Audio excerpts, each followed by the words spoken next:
Oi, gente, bom dia. Hoje, dia 13, né? Sexta-feira 13.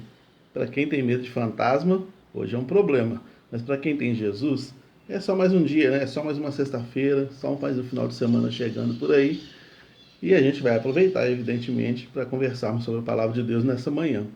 Para a nossa reflexão, eu escolhi o texto de Lucas capítulo 6, do versículo 6 ao 10, que diz assim, ó.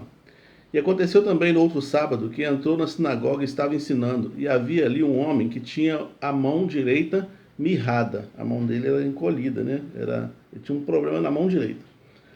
E os escribas e fariseus, observando-no, se, se o curaria no sábado, observavam-no se ia curar no sábado, para achar alguma coisa para o acusar. Mas ele bem conhecia os seus pensamentos e disse ao homem que tinha a mão mirrada: Levanta-te, fica em pé, no meio. E levantando-se, ele ficou em pé. Então Jesus lhes disse: Uma coisa vos hei de perguntar: é lícito nos sábados fazer o bem ou fazer o mal? Salvar a vida ou matar? E olhando para todos em redor, disse ao homem: Estende a tua mão. E ele assim o fez, e a mão lhe foi restituída, sã como a outra.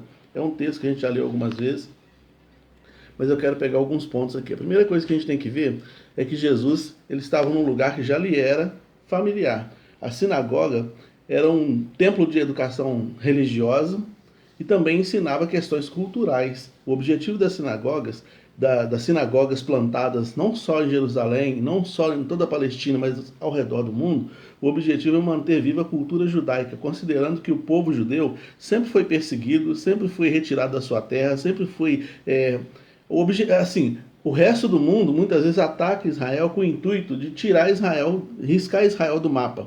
Né? E aconteceu isso com o Reino do Norte, eles foram riscados do mapa e voltaram do cativeiro os judeus. Dentro do cativeiro babilônico, então, para que não acontecesse deles se perderem, muitos historiadores acreditam que a sinagoga surge ali, né? Mais ou menos no século 6 a.C., quando eles estavam dentro do cativeiro babilônico.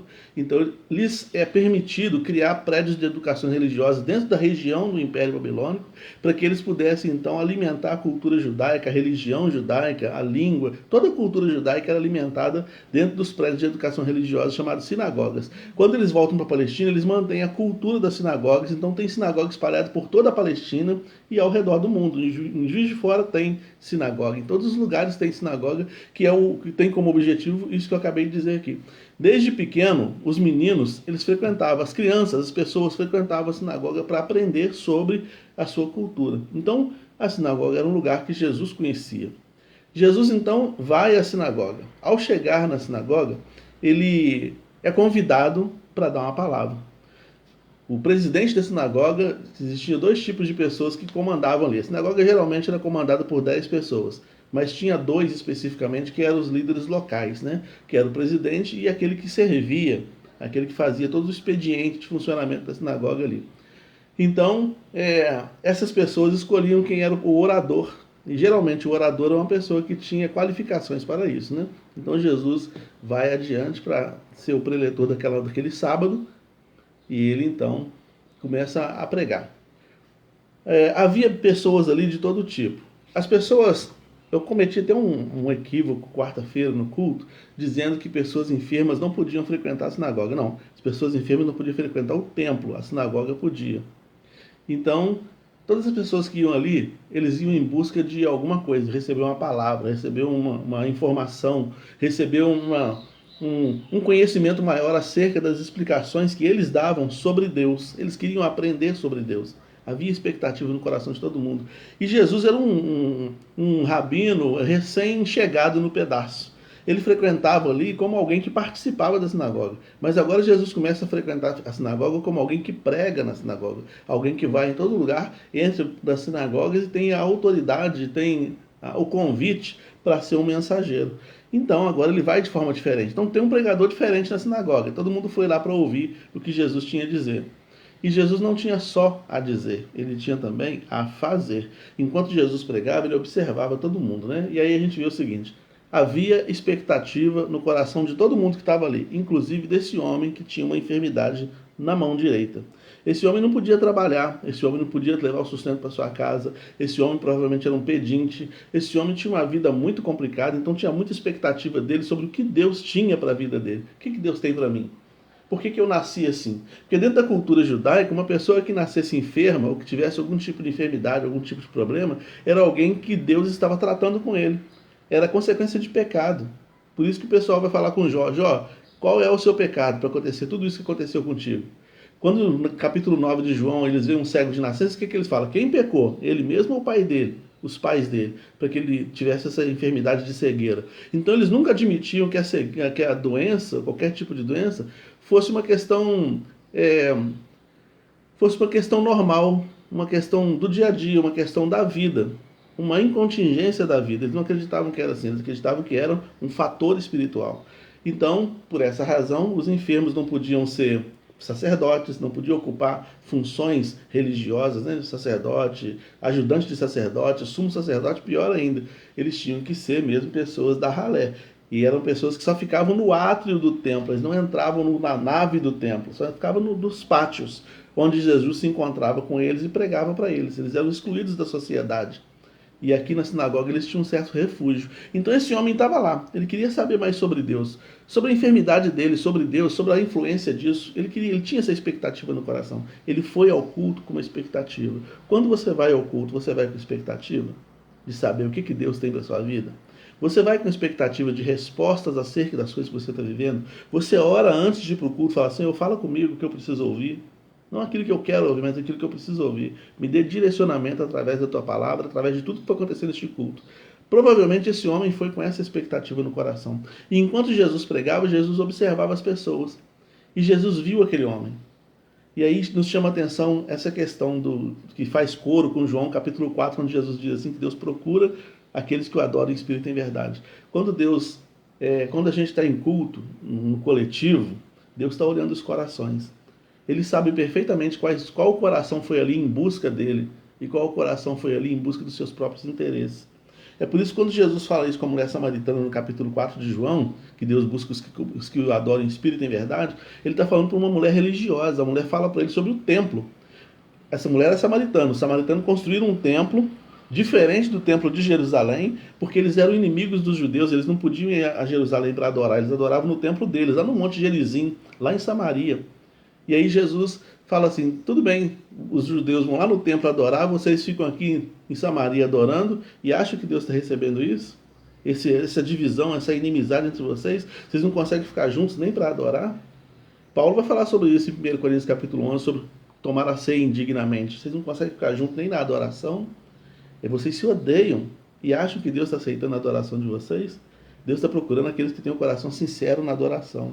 E aqui ele encontrou um homem que tinha uma mão mirrada e talvez essa enfermidade tivesse quebrantado o coração desse homem, e esse homem foi em busca de Deus. Ao chegar lá, ele é visto por Jesus. Jesus poderia ver muita gente, ele viu muita gente. Em outros momentos ele viu uma mulher encurvada, viu pessoa endemoniada, mas naquele dia, era um dia especial, onde ele viu aquele homem, ele viu que aquele coração estava em busca de uma resposta. Jesus fala com ele então: vem cá, vem para o meio. O ensino de Jesus era um ensino transformador. As pessoas que ouviam Jesus sabiam que ele não fazia só transferência de informação. Não era transferência de informação, não era transferência de conhecimento, não. Ele dava ensinos práticos, era coisa prática. Ele chegou a dizer assim: ele não fala como os demais rabinos, ele não ensina como os demais mestres da Galileia, mas ele tem um ensino diferente. E ele mostra isso na prática. Ele chama esse homem para o meio. Os passos do milagre estão no versículo 8. Ele fala assim, ó. Jesus olha para o homem e fala assim: levanta-te, fique de pé aqui no meio.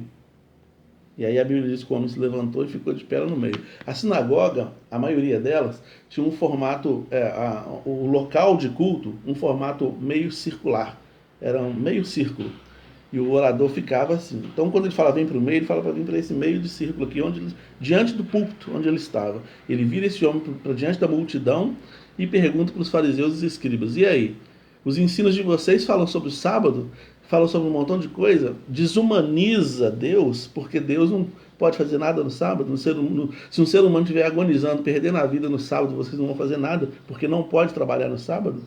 E era um dia de sábado, eles queriam ver se Jesus ia fazer alguma coisa. Jesus então dá um ensinamento prático, fala para esse homem, estica o braço, levanta a mão, erga a mão, adore a Deus com as duas mãos, levanta a mão, pode fazer isso. E imediatamente a Bíblia diz que o braço desse homem foi esticando e ficou igual ao outro. Como é que é a profundidade desse milagre? A gente não sabe. Será que ele, mão mirrada, mão encolhida, era só encolhida? Ou era pequenininho e foi esticando? Não sei, a gente não sabe. A gente só sabe o seguinte, esse homem era enfermo e foi curado. Ele foi curado. Então você vê ali a coragem, a fé e a disposição deste homem. Esses são os passos de fé. Não adianta você só ter fé, acreditar que Deus é capaz de fazer. Precisa se colocar de pé. Se colocar de pé significa ter prontidão para agir. Todas as pessoas que Jesus curou, elas tiveram que seguir passos, né? Jesus falou, passou o lodo no rosto da pessoa e falou, vai lá e lava o seu rosto. Olhou para o outro e falou, toma sua cama e anda. Olhou para esse homem e falou, estica o braço. Vem para o meio. Você tem coragem de vir para o meio? Você pode ser apedrejado por esses fariseus que estão aqui. Você tem coragem de vir para o meio? O homem teve coragem. Você tem coragem agora de esticar o braço? O homem teve coragem. Ele teve coragem. Você quer ser abençoado, meu irmão? Erga os seus braços em adoração verdadeira para que Deus te encontre entre os adoradores. Erga o seu braço em adoração verdadeira. Vá diante de Deus com a expectativa de falar com Deus e de ouvir Deus falando contigo. Se coloque de pé, esteja em prontidão para agir. Haja de acordo com aquilo que Deus falar para você fazer. E aí você vai ver sua vida sendo recheada de milagres todo dia, né? Então, estenda sua mão para adorar. Estenda sua vida para adorar o Senhor. Derrame sua vida diante do altar do Senhor. E a cura virá, com certeza. Então esse homem teve um dia maravilhoso. Na verdade, ele teve um restante de dia maravilhoso. Independente se for sexta-feira 13 ou não. A bênção de Deus é para todo dia. Sexta-feira 13, sábado, domingo, qualquer dia. Deus pode fazer milagres nos corações que de fato se levantam para adorar. E que ergam as mãos santas, como diz Hebreus, para bendizer o nome do Senhor. Faz isso e você vai colher milagres também. Eu tenho certeza que tem muita gente assistindo aí essa live que já colheu muitos milagres porque apresentou-se diante de Deus com um coração sincero. E a Bíblia diz que um coração sincero e quebrantado Deus não rejeita. Louvado seja o nome do Senhor. Por isso que você tenha uma sexta-feira 13 abençoada pelo Senhor, você e a sua família. Jusilaine, Alice, grande abraço para vocês. Ana Machado, Carlinha e todos os demais aí. Que Deus abençoe poderosamente a vida de cada um de vocês nesse final de semana.